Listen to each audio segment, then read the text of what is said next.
Nutuba di depan saya ada juga pengurus CPDT, Pak Sotpol Tak Tambunan. Selamat datang Pak. Dan kepada ya, sastrawan beberapa kali menerima Ranca EG Award. Bapak Ibu sekalian, ini saya tahu tentang kasus ini sebenarnya sudah beberapa lama ya. Sebenarnya tahun 2019 saya sudah tahu, cuman saya berpikir saya tidak ada kenal dengan teman-teman yang ada di tim karena saya selama ini banyak di Jogja. Tapi ternyata tidak sengaja saya lihat statusnya Pak Tatan. Pak Tatan sebenarnya sudah lama juga saya kenal. Oh ternyata saya bisa membangun komunikasi. Nah itu awal saya ikut bergabung dengan gerakan teman-teman Save Team seperti itu. Nah, sesuai dengan basic keilmuan dan apa yang menjadi concernnya dari masyarakat advokasi warisan budaya, kami juga berbicara dalam konteks itu. Nah, tadi kalau Bang Danton sudah mengatakan intangible asset sama tangible asset, sebenarnya dalam istilah heritage ataupun warisan budaya itu ada. Ini juga tidak lepas dari pikiran-pikiran yang sifatnya gagasan, perilaku, sampai kemudian teknisnya itu material culture. Nah, 1-2 itulah yang kita sebut intangible heritage. Kalau yang ketiga itu tangible atau warisan budaya bendawi. Nah, tepat juga berbicara tangible itu selalu berkaitan dengan ideologinya, gagasan, dan perilaku. Dia tidak berdiri sendiri. Jadi bangunan itu didirikan, dia sudah punya konsep intangible seperti itu. Nah artinya ketika Gubernur DKI pada waktu itu, kalau saya telusuri lagi ceritanya, ini ada juga perannya Gubernur sebelum Ali Sadikin ya, Pak Heng Ngantung ya, juga yang juga seniman, saya kira seperti itu, pelukis ya. Nah yang punya concern, punya cita-cita terkait pusat kebudayaan, pusat kesenian, yang kemudian lebih banyak komunikasi itu ditindaklanjuti oleh gubernur berikutnya Pak Ali Sadikin, meletakkan dasar-dasar konseptualnya, dan kemudian hal-hal yang teknis apa yang menjadi kebutuhan dari rekan-rekan seniman seperti itu. Nah sebelumnya beberapa orang saya juga diajak, kita sudah ketemu dengan Pak Ayib Rosidi, dan saya dapat juga dokumennya terkait apa sebenarnya cita-cita tim ketika awal pertama kali dibangun. Nah inilah yang sesungguhnya intangible heritage yang juga penting untuk dilestarikan. Nah kalau kemudian masuk hal-hal yang sifatnya tangible, bangunan mulai dari planetarium, GBB, dan beberapa bangunan-bangunan lainnya, inilah yang disebut tangible. Tapi ini dalam kerangka menjawab konsep-konsep yang sifatnya sudah dituangkan tentang PKJ tim seperti itu.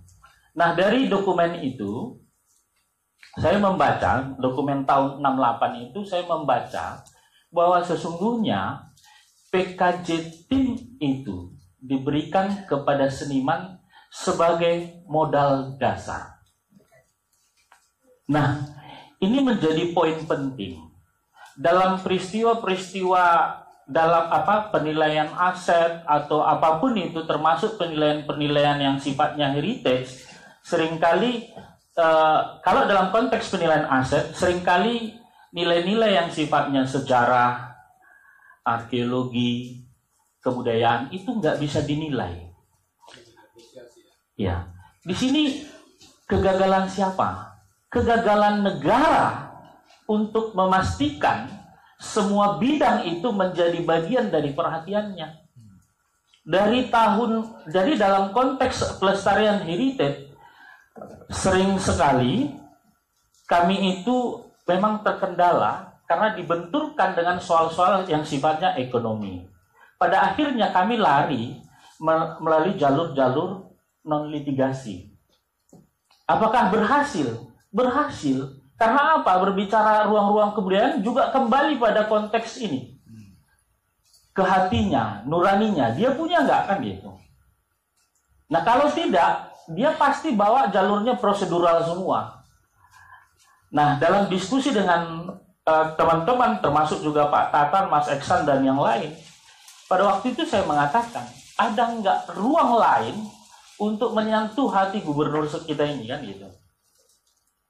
Itu yang kita praktekkan dalam beberapa case. Misalnya kasus SMA 17 itu bangunan itu di Jogja, itu markas tentara pelajar. Nah, kami mengadvokasi dari 2012 karena sudah ada penghancuran. Di 2013 hampir setengahnya dihabisin. Dalam proses itu kita menunjukkan istilahnya situasi yang ya sudahlah, pasrah begitu. Tapi di dalam kepasrahan itu ada model komunikasi yang kita bangun yang kemudian di luar dugaan itu menjadi titik balik bagi Gubernur DIY. Ya kalau yang tidak tertulis selama ini masyarakat itu, anggota kerajaan itu atau kaulo alit itu biasanya menuruti, itu tidak tertulis. Nah bangunan ini sudah dieskakan gubernur yang juga adalah Raja Jogja.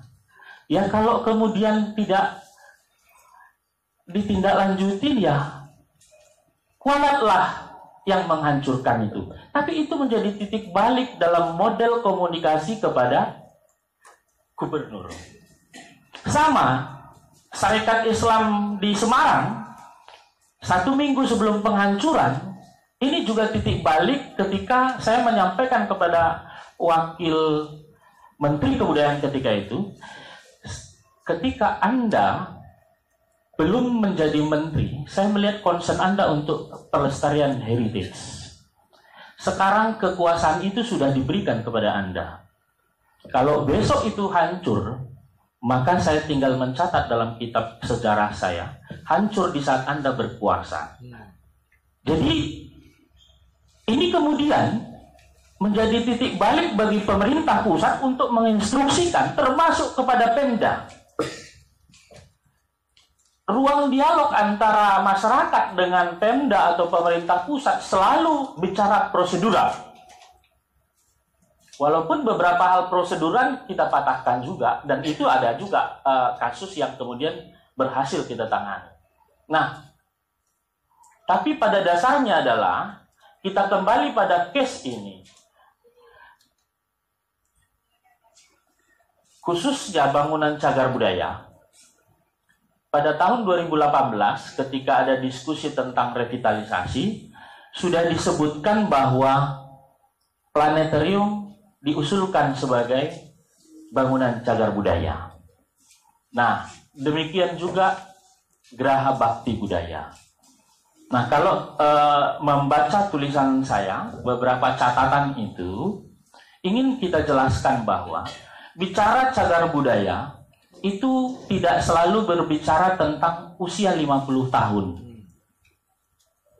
Nah, usia 50 tahun itu ada di pasal 5 Undang-Undang Cagar Budaya nomor 11 tahun 2010 dan nomor pasal 9.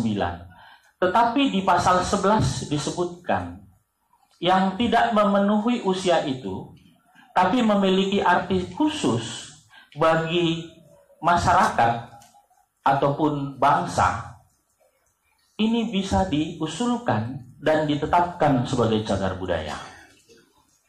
Kalau kita sama-sama mengakui bahwa tim ini adalah modal dasar dari komitmen pemerintah daerah ketika itu untuk mensupport penuh seniman, maka ini bisa kita tarik satu kesatuan dalam proses bangunan yang ada di tim. Nah, nanti kalau diceritakan balik lagi ke masalah aset. Jadi ketika dibangun hari ini dan dianggap itu memiliki nilai penting, jadi kata kuncinya kan kalau pengertian cagar budaya kan dia harus punya nilai penting. Kalau dia punya nilai penting, pasal 1 ya, ayat 1, saya bukan orang hukum juga, tapi kebetulan untuk undang-undang cagar budaya itu saya beberapa kali diminta oleh baik UGM pada waktu itu, termasuk kementerian dan dewan, untuk jadi narasumber untuk konselingnya.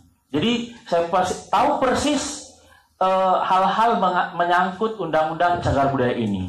Nah, di situ disebutkan yang tidak 50 tahun atau hari ini baru jadi, kalau dia memiliki nilai penting, layak diusulkan.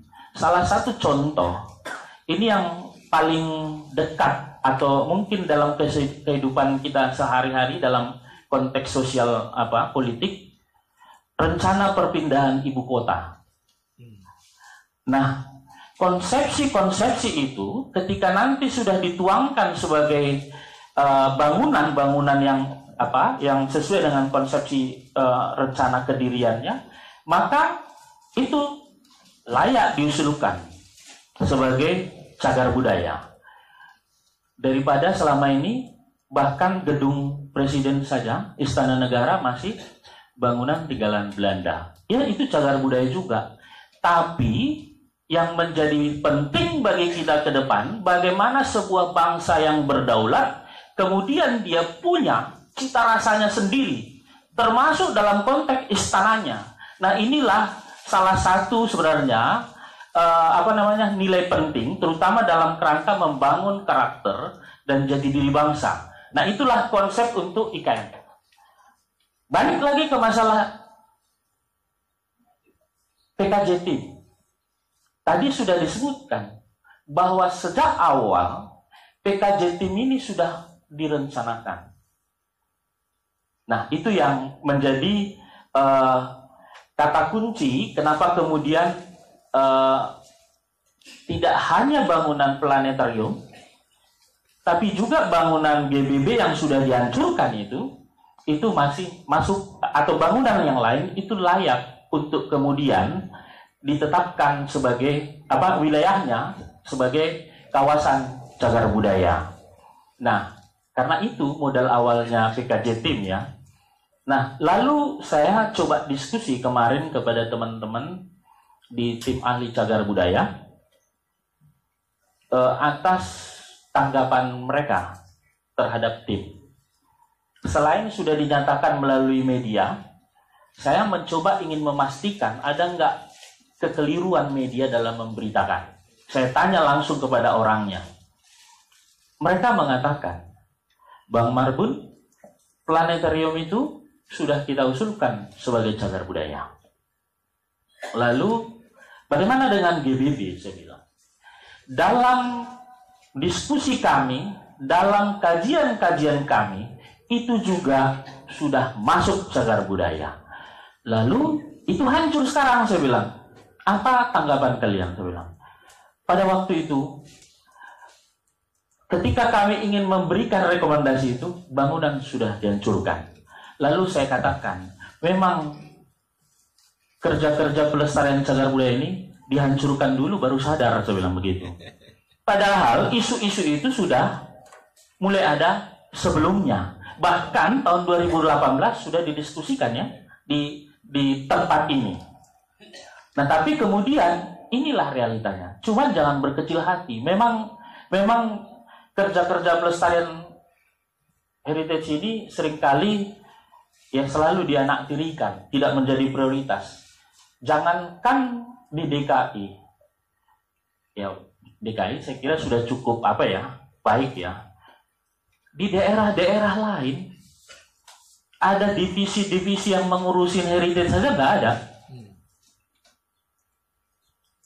Perda nggak usah, itulah di tingkat pemerintah. PP pelestarian cagar budayanya yang harusnya 1 tahun menurut undang-undang sampai hari ini pun tidak diterbitkan. Itu realitanya bahwa pemerintah sendiri tidak fokus di isu itu.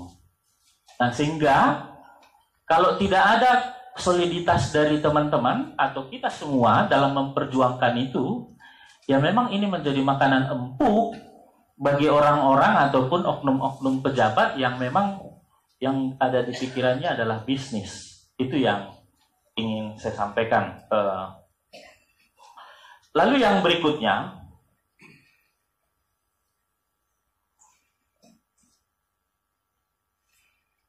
ini tentang kawasan tim tadi saya sudah jelaskan.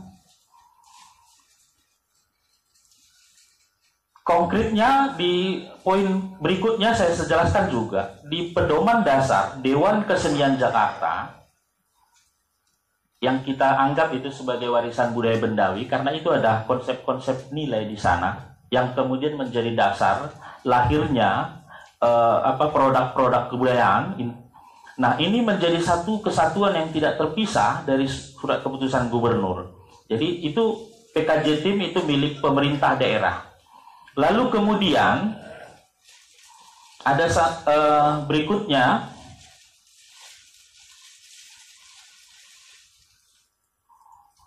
pedoman dasar sebagai konsepsi atau gagasan di atas. Inilah yang disebut dengan nilai penting yang sebelumnya tidak pernah dipikirkan seperti itu. Lalu yang berikutnya, bagaimana pembangunan di dalamnya, itu saya sudah sampaikan juga. Ada satu lagi yang ingin saya sampaikan juga di dalam forum ini. Disebutkan dalam peraturan gubernur itu juga ada tentang ekosistem kebudayaan. Nah, konsep dan latar belakang didirikannya tim dan fasilitas pendukung yang ada di dalamnya merupakan satu kesatuan ekosistem kebudayaan dan merupakan warisan peradaban, warisan kebudayaan yang harus dipertahankan dan dilestarikan. Artinya, berbicara ekosistem tidak lepas dari yang sudah disebutkan tadi, tapi konteksnya tadi adalah konteks birokrasi. Ya, siapa stakeholder yang ada di sini? Dalam kaitannya, mandat yang diberikan oleh gubernur dulu terhadap stakeholder-stakeholder itu. Nah, ini yang harusnya diajak berdiskusi sebelum dilakukan proses-proses pembangunan lebih lanjut. Nah, saya tertarik tadi berbicara tentang masalah stakeholder yang tidak terlibat. Nah, mohon maaf, cuman memang aku pikir nggak berdaya juga stakeholder yang nggak terlibat ini. Mohon maaf Bang Danton ya. Harusnya memang DKJ menjadi motor juga. Karena pergub yang baru pun justru saya nggak tahu arahnya kemana. Ada masyarakat kesenian Jakarta lagi tuh. Nggak tahu siapa nanti yang disebut itu. Nah, karena kewenangan tugas DKJ saja sudah dipretelin. Nggak sesuai dengan marwah di awal, kan itu. Nah, inilah yang saya katakan, ekosistem kebudayaannya sudah nggak jalan. Tetapi di pergub disebutkan istilah itu, gitu loh. Jadi hanya istilah. Maka dalam poin berikutnya, saya sampaikan, Pemda DKI telah memutus mata rantai komunikasi dengan seniman.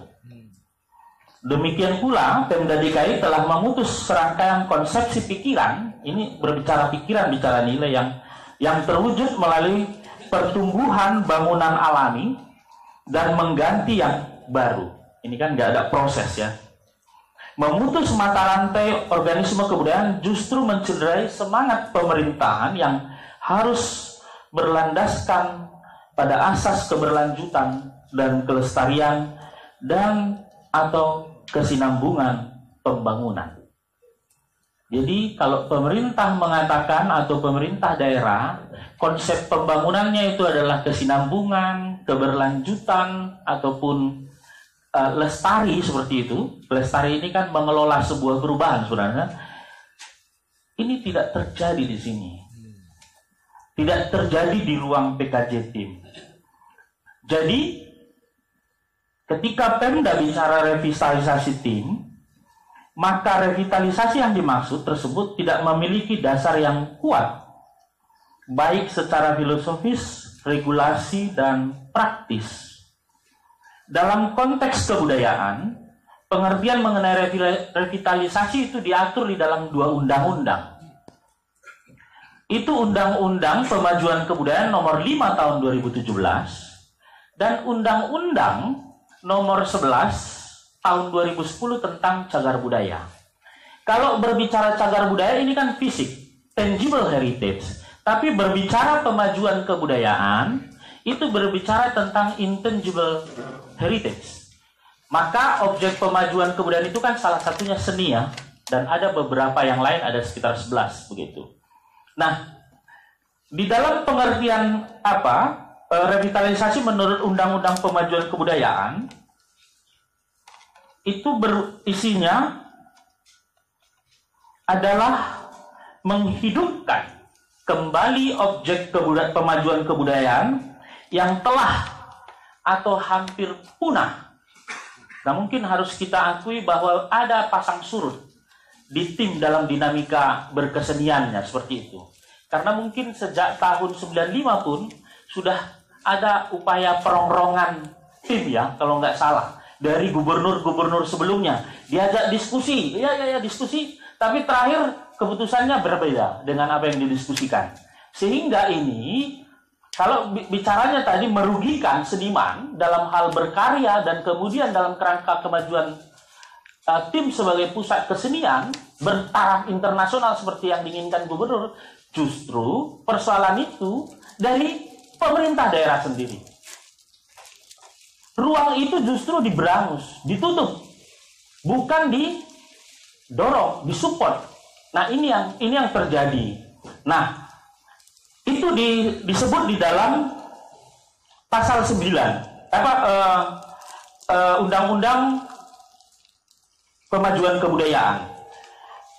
Revitalisasi dilakukan antara lain dengan menggali, mempelajari kembali berbagai data objek kebudayaan, mewujudkan kembali objek kebudayaan yang telah atau hampir musnah, dan mendorong kembali penggunaan objek pemajuan kebudayaan yang telah atau hampir punah.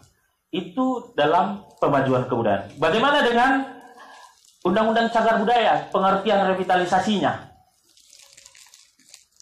Revitalisasi pada Undang-Undang Cagar Budaya itu menyebutkan bahwa pasal 1 angka 31 itu kegiatan pengembangan yang ditujukan untuk menumbuhkan kembali nilai-nilai penting cagar budaya dengan penyesuaian fungsi ruang baru yang tidak bertentangan dengan prinsip pelestarian dan nilai budaya masyarakat.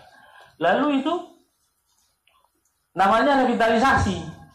Tapi yang kemudian terjadi penghancuran. Nah, inilah inkonsistensi yang dilakukan oleh pemerintah. Lalu apa sanksi hukum? Nah, sanksi hukumnya jelas di Undang-Undang Cagar Budaya yang menghalangi kegiatan-kegiatan pelestarian cagar budaya itu juga punya sanksi. Baik sanksi pidana, penjara maupun denda. Kalau itu dilakukan oleh perusahaan di pasal 114, sanksinya ditambah sepertiga dari yang terjadi terhadap individu-individu, bahkan pencabutan izin usaha. Yang berikutnya dalam Undang-Undang Pemajuan Kebudayaan, sama. Hal-hal yang bersifat destruktif atau merusak prasarana dan sarana kebudayaan, itu dikenakan sanksi. Nah, apakah ini pernah? Kalau dilihat poin mengingat, di dalam klausul poin mengingat, Undang-Undang Pemajuan Kebudayaan dimasukkan, Undang-Undang Cagar Budaya dimasukkan, bahkan sampai Perda Bangunan Gedung dimasukkan. Nah, saya tertarik, ada nggak klausul kebijakan yang berbicara tentang revitalisasi? Undang-Undang Bangunan Gedung saya coba, itu kan biasanya selalu dipakai oleh kementerian yang berkaitan dengan PU, seperti itu. Ternyata istilah itu nggak ada. Jadi saya tertarik dengan istilah yang disebutkan teman, revitalisasi itu hanya dipakai untuk menaikkan bargaining termasuk penganggarannya. Nah, inilah yang terjadi. Dan terakhir kepada kita semua, saya juga ingin mencoba menguraikan beberapa hal, tidak terlalu konkret, tapi ini menjadi bahan diskusi kita. Barangkali di sini ada yang paham tentang pengelolaan aset. Pada waktu kami mengadvokasi kasus di bangunan juga, heritage, itu di wilayah utara Tugu Jogja. Jadi saya mendapati dokumen bahwa sebelum proses penghancuran atau penghapusan aset, baik itu aset yang bernilai ekonomi dan kebudayaan, tadi kalau kebudayaan saya sudah katakan nol, dihitung nol, tidak ada nilainya jadinya. Nah, itu ternyata sebelum melakukan proses-proses demolis atau penghancuran atau menghapus dari daftar aset, ada prosedur-prosedur yang harus dilalui. Dinilai dulu aset GBB itu berapa harganya. Lalu harus ada itu duit untuk mengganti, dibayarkan. Lalu setelah syarat-syarat ini terpenuhi, baru kemudian, dan pada waktu itu ya, untuk aset yang di Jogja, ini pengalaman di sana, itu cuman 1 juta, nggak sampai 2 juta harganya. Saya bisa beli ini pikirku, tapi nggak semudah itu belinya kan gitu. Nah, tapi itulah nilai bangunan cagar budaya. Karena apa? Pemerintah belum punya hitung-hitungan untuk menilai aset-aset yang memiliki nilai budaya. Nah, inilah yang menjadi catatan. Lalu kemudian pasca ini hampir sama dengan revitalisasi Monas, pohonnya dikemanakan? Atau sisa-sisa bangunan yang ada itu dikemanakan? Nah, ini menjadi bahan diskusi kita. Terima kasih. Terima kasih, Pak Warbun. Selanjutnya kami serahkan kepada Kiai Haji Wong Abdullah Wong. Dulu terkenalnya si Wong Jolim. Saya ucapkan selamat Hari Valentine karena tidak merayakan. Karena dia orang tasawuf, jadi pengetahuannya lebih cepat. Jadi 3 menit cukup kayaknya dia menyampaikan pikirannya. Ayo silakan Wong.